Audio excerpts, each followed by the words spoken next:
Saint Ephraim ഭദ്രാസനത്തിൻ്റെ അധ്യക്ഷൻ അഭിനന്ദനായ doctor Mathews Mar Pachomios മെത്രാപ്പൊലീത്ത തിരുമേനി, വളരെ സന്തോഷത്തോടു കൂടിയാണ് നവാഭിഷിക്തനായ മാർ പക്കോമിയോസ് തിരുമേനിയെ നമ്മുടെ മധ്യത്തിലേക്ക് സ്വീകരിക്കുക.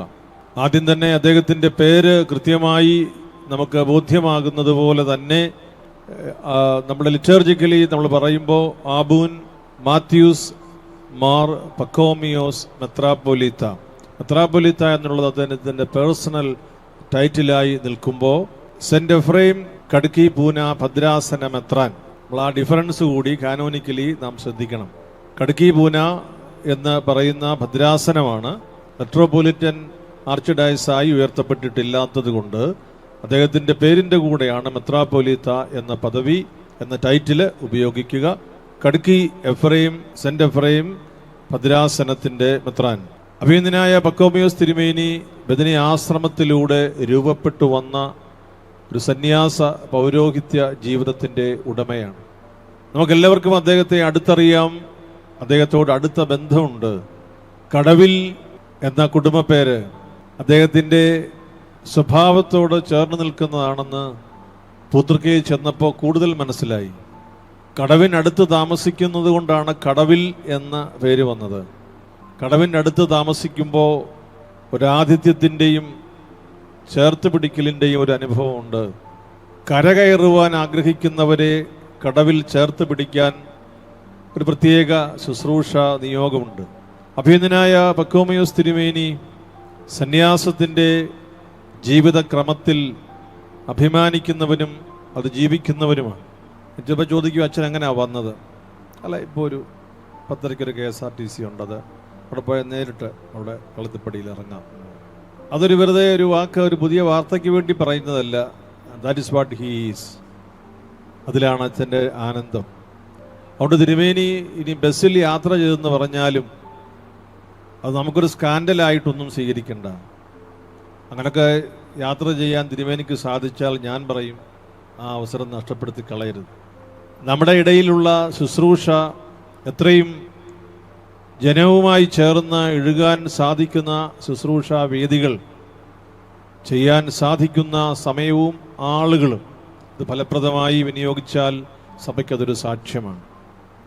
അദ്ദേഹം ഒരു ദൈവശാസ്ത്രജ്ഞനാണ്, എന്നാൽ മനുഷ്യൻ്റെ വേദനകൾ അറിയാവുന്ന ദൈവശാസ്ത്രജ്ഞനാണ്. ശീതീകരിച്ച മുറിയിലെ തത്വങ്ങൾ പങ്കുവയ്ക്കുന്ന ദൈവശാസ്ത്രജ്ഞൻ എന്നതിനുപരി സാധാരണക്കാരൻ്റെ വേദന അറിയാവുന്ന ഒരു ദൈവശാസ്ത്രജ്ഞനും മലങ്കര സഭയുടെ വേദശാസ്ത്ര പഠനത്തിൻ്റെ സാധ്യതയെക്കുറിച്ച് എപ്പോഴും സംസാരിക്കുന്നവനും ആലോചിക്കുന്നവനും പങ്കുവയ്ക്കുന്നവനുമാണ്. അത് നമുക്ക് വലിയ പ്രത്യാശ നൽകുന്നു, വലിയ പ്രതീക്ഷ നൽകുന്നു. അപ്പോൾ ഇന്ന് പിതാവിനോട് ഈ ശുശ്രൂഷയെക്കുറിച്ച് പറഞ്ഞപ്പോൾ അദ്ദേഹം വളരെ ആത്മാർത്ഥമായി എന്നോട് പങ്കുവച്ചത്, പിതാവേ, എനിക്കതിന് യോഗ്യതയുണ്ടോ? യോഗ്യതയുണ്ട് എന്ന് പരിശുദ്ധ സുന്നകദോസിനെ ബോധ്യപ്പെട്ടത് കൊണ്ടാണല്ലോ അങ്ങനെ ഒരു തീരുമാനത്തിലേക്ക് വരിക. നിങ്ങളൊന്നുകൂടി പ്രാർത്ഥിച്ച് നോക്കുക, എനിക്കതിന് യോഗ്യതയുണ്ട് എന്ന് എനിക്ക് അറിഞ്ഞുകൂടാ. പ്രാർത്ഥിച്ച് നിങ്ങൾ പറയുന്ന തീരുമാനം സഭയ്ക്ക് വേണ്ടി നല്ലതാണ് എങ്കിൽ അത് ഞാൻ സ്വീകരിക്കുന്നു. വളരെ വിനയത്തോടും എളിമയോടും കൂടി അദ്ദേഹം ഈ ശുശ്രൂഷ സ്വീകരിച്ചു. സന്യാസിയായ മോർ പക്കോമിയസിൻ്റെ നാമം അദ്ദേഹത്തിന് നൽകപ്പെട്ടു. സന്യാസ ജീവിതത്തിൻ്റെ ഒരു സാക്ഷ്യം കൊടുക്കാൻ ഈ പുതിയ നാമകരണം അദ്ദേഹത്തെ ബലപ്പെടുത്തട്ടെ എന്ന് പ്രത്യേകം പ്രാർത്ഥിക്കുന്നു.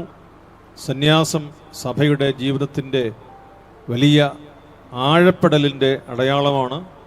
അത് സഭയെ നിരന്തരം ഓർമ്മപ്പെടുത്തുന്നതിന് പ്രത്യേകമായി ഉപകരിക്കട്ടെ എന്ന് പ്രാർത്ഥിക്കുന്നു. ബദനി ആശ്രമത്തിൻ്റെ എല്ലാ ശുശ്രൂഷ വൈഭവവും എല്ലാ സാധ്യതകളും ഇവിടെയുള്ള മറ്റ് ബഹുമാനപ്പെട്ട വൈദികരുടെ പൂർണ്ണമായ സമർപ്പണത്തിലും സഹകരണത്തിലും നമ്മുടെ സമർപ്പിതരുടെ പ്രാർത്ഥനാപൂർവമായ പങ്കാളിത്തത്തിലും നമ്മുടെ ദൈവജനത്തിൻ്റെ വിശ്വാസത്തോടു കൂടിയുള്ള ആ പങ്കുചേരലിലും ഈ ഭദ്രാസനം പുതിയ ഉണർവ് പ്രാപിക്കട്ടെ എന്ന് ഞാൻ പ്രാർത്ഥിക്കുന്നു.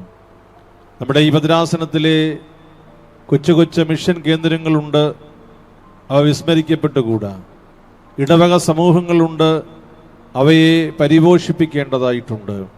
പുതിയ അഭിഷിക്തൻ്റെ സാന്നിധ്യം, ശുശ്രൂഷയുടെ നേതൃത്വം, അത് ഏറ്റവും അനുഗ്രഹീതമായി ഈ ഭദ്രാസനത്തിലെ സർവ്വ മക്കളെയും സഹോദരീ സഭകളെയും കൂടുതൽ വിശ്വാസത്തിൽ എടുത്തുകൊണ്ട് മുൻപോട്ട് പോകുന്ന അനുഭവമായിരിക്കട്ടെ. നമ്മളെക്കുറിച്ച് നാമും നമ്മുടെ ദൈവവും എന്താണ് പൂർണ്ണമായി മനസ്സിലാക്കിയിരിക്കുന്നത് എന്നാണ്, അതാണ് അടിസ്ഥാനം. മറ്റുള്ളവരെന്ത് പറയും എന്നുള്ളതല്ല. ഞാനും നമ്മുടെ ദൈവവും നമ്മെക്കുറിച്ച് എന്ത് കരുതുന്നു എന്നതാണ് അടിസ്ഥാന അളവുകോൽ. എൻ്റെ എളിയ ശുശ്രൂഷയിൽ പരിശുദ്ധാത്മാവ കൃപയിൽ ഞാൻ അഭിഷേകം ചെയ്യുന്ന 12ാമത്തെ മേലധ്യക്ഷനാണ് അഭിവന്യ പക്കോമിയോസ് തിരുമേനി. നമ്മെ എല്ലാവരെയും സംബന്ധിച്ച് വളരെ സന്തോഷകരമായ ഒരു അനുഭവമാണ്. നാം ഇതുവരെയും ഒരുമിച്ച് സഭയായി കൂടിയിട്ടില്ലാത്ത ഒരു സ്ഥലത്ത് ഒരുമിച്ച് കൂടി, മൗണ്ട് മാറിവാനിയോസിൽ. മാറിവാനിയോസ് പിതാവിൻ്റെ നാമധേയമുള്ള ഒരു ഉയർന്ന മല എല്ലാ അർത്ഥത്തിലും. ഈ ഭദ്രാസനത്തെ സംബന്ധിച്ച് ഇതിൻ്റെ എല്ലാവിധമായ വഴികളിലും ദൈവത്തിൻ്റെ സംരക്ഷണം നാം എല്ലാറ്റിനെയും കുറിച്ച് അങ്ങനെ പറയുന്നതാണ്. എന്നാൽ വളരെ ആഴത്തിൽ ഇത് ബോധ്യപ്പെട്ടിട്ടുള്ള ആളുകളുടെ പ്രതിനിധികൾ ഇവിടെ മുൻനിരയിലൊക്കെ ഇരിപ്പുണ്ട്. ഒരു ഭദ്രാസനമായി കാണുന്നതിനോ ഇതുപോലെയുള്ള വളർച്ചയ്ക്ക് സാക്ഷ്യം വഹിക്കുന്നതിനോ ഒന്നും സാധ്യമാവുമോ എന്നുപോലും ചിന്തിക്കാൻ കഴിയുമായിരുന്ന ഒരു സാഹചര്യമല്ല. കാർ ഷെഡിൽ പ്രാർത്ഥന ആരംഭിച്ച പ്രാർത്ഥനാ കൂട്ടായ്മയുടെ ഒരു മെത്രാഭിഷേക പന്തലിലാണ് വളർച്ചയിൽ നാം ആയിരിക്കുന്നത്. എല്ലാ സ്ഥലങ്ങളിലും, എല്ലാ ഇടങ്ങളിലും, എല്ലാ സമൂഹങ്ങളെയും ബാധിച്ചിട്ടുള്ള വലിയ കൂട്ടത്തിലേക്ക് അലിഞ്ഞു ചേർന്ന് സ്വത്വബോധം നഷ്ടപ്പെട്ടു പോകുന്ന ഒരു പ്രവണതയ്ക്ക് മുൻപിൽ എഴുന്നേറ്റ് നിന്ന് ബാറയ്ക്കുമോർ എന്ന് പറഞ്ഞവരും, എഴുന്നേറ്റ് നിന്ന് കൂട്ടായി കുടുംബമായി പ്രാർത്ഥിച്ചവരും അവരുടെ പിൻതലമുറയാണ് eparchy of saint Ephrem Khadki Pune എന്ന് പറയുന്നത് എന്നതിൽ അനൽപമായ അഭിമാനമുണ്ട്, സന്തോഷമുണ്ട്. അവരെ എല്ലാവരെയും ഹൃദയപൂർവ്വം ഞാൻ ഓർക്കുന്നു. നമ്മുടെ കുടുംബങ്ങൾ നമ്മോട് ചേർന്ന് നിന്ന് നമ്മുടെ പാസ്റ്ററൽ കെയർ കിട്ടാതിരുന്ന, നമ്മുടെ അജപാലകർക്ക് എത്താൻ സാധിക്കുമായിരുന്ന ഒരവസ്ഥയിലല്ലാത്ത ഒരു കാലത്ത് നമ്മുടെ കുടുംബങ്ങളിലെ മാതാപിതാക്കൾ പാസ്റ്ററൽ കെയർ നടത്തിയത് കൊണ്ടാണ് ഇന്ന് ഈ ഭദ്രാസനം പുതിയ അഭിഷിക്തനെ സ്വീകരിക്കുക. ബോംബെ പൂന എന്നറിയപ്പെടുന്ന ആ പ്രദേശങ്ങൾ വിപുലീകരിച്ച് മറ്റ് സംസ്ഥാനങ്ങളിലേക്ക് കൂടി വ്യാപിച്ചതാണ് ഇന്ന് സെന്റ് എഫ്രൈം കഡ്കി പൂന ഭദ്രാസനം. ബോംബെ പൂന എന്ന പ്രദേശമായി അറിയപ്പെട്ടിരുന്ന നമ്മുടെ അക്കാലത്തെ വിശാലമായ ഭൂപ്രദേശത്തെ മലങ്കര സുറിയാനി കത്തോലിക്ക സഭയുടെ ശുശ്രൂഷകൾ, അത് ഭാഗ്യസ്മരണാർഹനായ ബെനഡിക്റ്റ് മാർ ഗ്രിഗോറിയോസ് തിരുമേനി ഹൃദയത്തോട് ചേർത്ത് വച്ചിട്ടുള്ള ഒരു അനുഗ്രഹീതമായ പ്രദേശവും ശുശ്രൂഷയുമാണ്. 1955 മുതൽ ബഥനിയ ആശ്രമത്തിൻ്റെ രൂപീകരണവുമായി, രാമവാടിയുമായി ബന്ധപ്പെട്ടാണ് നമ്മുടെ സഭയുടെ ഈ പ്രദേശത്തുള്ള വളർച്ച ത്വരിതപ്പെട്ടത് എന്നത് ദൈവ പദ്ധതിയാണ് എന്ന് പൂർണ്ണമായി നമുക്കെല്ലാവർക്കും അറിയാം. ബഥനിയ ആശ്രമം നമ്മുടെ ഈ ഭദ്രാസനത്തിൻ്റെ രൂപീകരണത്തിൽ, കെട്ടുപണിയിൽ, അടിസ്ഥാന ഇടവകകൾ സ്ഥാപിക്കുന്നതിൽ, കുടുംബ കൂട്ടായ്മകൾക്ക് കൂടുതൽ അർത്ഥവത്തായിട്ടുള്ള അടിസ്ഥാന ശുശ്രൂഷകൾ നൽകുന്നതിൽ എല്ലാം എടുത്തിട്ടുള്ള ത്യാഗം ഈ സമയം സഭയുടെ നാമത്തിൽ ഞാൻ സന്തോഷത്തോടുകൂടി ഓർക്കുകയാണ്. നമ്മുടെ സഭാമക്കൾ ഔദാര്യത്തോടു കൂടിയാണ് ഈ ഭദ്രാസനത്തെ കെട്ടിപ്പടുക്കുന്നതിന് പിതാക്കന്മാരോട് ചേർന്ന് നിന്നിട്ടുള്ളത്. ഇപ്പോഴും അങ്ങനെ തന്നെയാണ്. അത് വലിയ അഭിമാനത്തോടു കൂടി ഓർക്കുന്നു. നമ്മൾ നിൽക്കുന്ന ഈ മൗണ്ട് മാറിവാനിയോസ്, ഇത് നമ്മുടെ ഇവിടുത്തെ വിശ്വാസ സമൂഹത്തിൻ്റെ കൂട്ടായ്മയുടെ, വൈദികരുടെ, സമർപ്പിതരുടെ, രൂപതാധ്യക്ഷൻ്റെ, സഭയുടെ ഒരു വലിയ അഭിമാനത്തിൻ്റെ കേന്ദ്രമാണ്. മിഷണറിമാരായി നമ്മുടെ എല്ലാ ഭദ്രാസനങ്ങളിലും വന്ന് ഇവിടെ ശുശ്രൂഷിച്ചിട്ടുള്ള ബഹുമാനപ്പെട്ട വൈദികർ, തുടരുന്ന ആ വൈദികർ, അവരെല്ലാവരെയും ഞാൻ ഓർക്കുന്നു. നമ്മുടെ ഈ ഇടവകളിലും മിഷൻ കേന്ദ്രങ്ങളിലുമെല്ലാം ഒരു പുതിയ അനുഭവമായി നമ്മുടെ അച്ഛന്മാർ വിവിധ ഭദ്രാസനങ്ങളിൽ നിന്ന് വന്ന് ഈ ശുശ്രൂഷ ചെയ്യുമ്പോൾ അപരിചിതമായ ഒരു സ്ഥലമാണ്. മിഷനറിക്ക് എപ്പോഴും അങ്ങനെയാണല്ലോ ആത്മഭാവം. അപരിചിതമായ സ്ഥലം പരിചിതമായ ആത്മാക്കളുള്ള ഇടമായി മാറ്റുന്നതാണല്ലോ മിഷണറിയുടെ വലിയ ശക്തിയും ബലവും. അത് ഏറ്റവും അനുഗ്രഹീതമായി നമ്മുടെ വൈദികർ, വിവിധ ഭദ്രാസനങ്ങളിലെയും ഭജനയാശ്രമത്തിലെയും വൈദികർ, പുതുതായി നമ്മൾ രൂപം കൊടുത്ത ഈ ഭദ്രാസനത്തിൻ്റെ കെട്ടുപണിക്ക് നിങ്ങൾ നൽകുന്ന വലിയ സേവനം, സമർപ്പണം അതേറെ സന്തോഷത്തോടു കൂടി ഞാൻ ഓർക്കുന്നു. ബഹുമാനപ്പെട്ട സിസ്റ്റേഴ്സ്, അവരുടെ ശുശ്രൂഷ നമ്മുടെ ഈ മിഷൻ പ്രദേശത്ത്, ഈ ഭദ്രാസനത്തിൻ്റെ വിവിധ പ്രദേശങ്ങളിൽ നൽകി വരുന്ന സമർപ്പണം അതേറെ ശ്ലാഘനീയമാണ്. വലിയ പ്രതിബന്ധങ്ങൾ ഈ അടുത്ത ദിവസങ്ങളിലൊക്കെയും ആണെങ്കിലും സിസ്റ്റേഴ്സിന് നേരിടേണ്ടതായി വരുന്നുണ്ട്.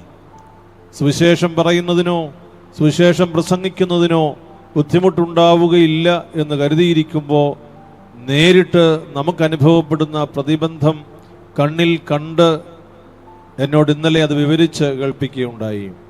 നാം അതിന് എന്താണ് പറയേണ്ടത്? ഇനിമേൽ അതുണ്ടാവില്ല എന്ന ഒരു വാക്ക് ഞാൻ അവരോട് പറഞ്ഞില്ല. ദൈവത്തിൽ ആശ്രയിച്ച് മുൻപോട്ട് പോവുക എന്നത് എനിക്കും നിങ്ങൾക്കും അതാണ് വഴി, അത് മാത്രമാണ് വഴി. സുവിശേഷത്തെ പ്രതി മറ്റുള്ളവരുടെ മുമ്പിൽ നാം ലജ്ജിച്ചാൽ നമ്മെ പ്രതി സ്വർഗത്തിൽ മാലാഖമാർ ലജ്ജിക്കുമല്ലോ. സുവിശേഷം പ്രസംഗിക്കുന്നെങ്കിൽ അതിൽ പ്രത്യേകം ഒന്നും പറയാനില്ല. പ്രസംഗിക്കുന്നില്ലെങ്കിൽ എനിക്ക് ദുരിതമുള്ളവരുടെ കൂട്ടത്തിലല്ലല്ലോ നമ്മുടെ പേരുകൾ എഴുതപ്പെടുക. സന്തോഷമുള്ളവരുടെ കൂട്ടത്തിൽ എഴുതപ്പെടുന്നതിന് ധൈര്യമായി മുൻപോട്ട് പോകാം. പ്രതികൂലങ്ങളായ ശക്തികൾക്ക് നമ്മുടെ ജീവൻ എടുക്കാൻ കഴിയും. നമ്മുടെ ആത്മാവിനെ സ്പർശിക്കാൻ നമ്മുടെ ദൈവത്തിന് മാത്രമേ കഴിയൂ. ജീവൻ നിലച്ചതായി അവന് തോന്നും, എന്നാൽ പേരെഴുതപ്പെട്ടവരുടെ കൂട്ടത്തിൽ നമ്മുടെ പേരുകൾ എഴുതി ചേർക്കപ്പെടും. ഓർത്തിരിക്കുക, രക്തസാക്ഷിയാകുമ്പോൾ ദൈവദാസനിൽ നേരിട്ട് വാഴ്ത്തപ്പെട്ടവരുടെ ഗണത്തിലേക്ക് പെടും. ഈ ഭദ്രാസനത്തെ പരിശുദ്ധാത്മാവ് കൃപയിൽ ബലപ്പെടുത്തട്ടെ.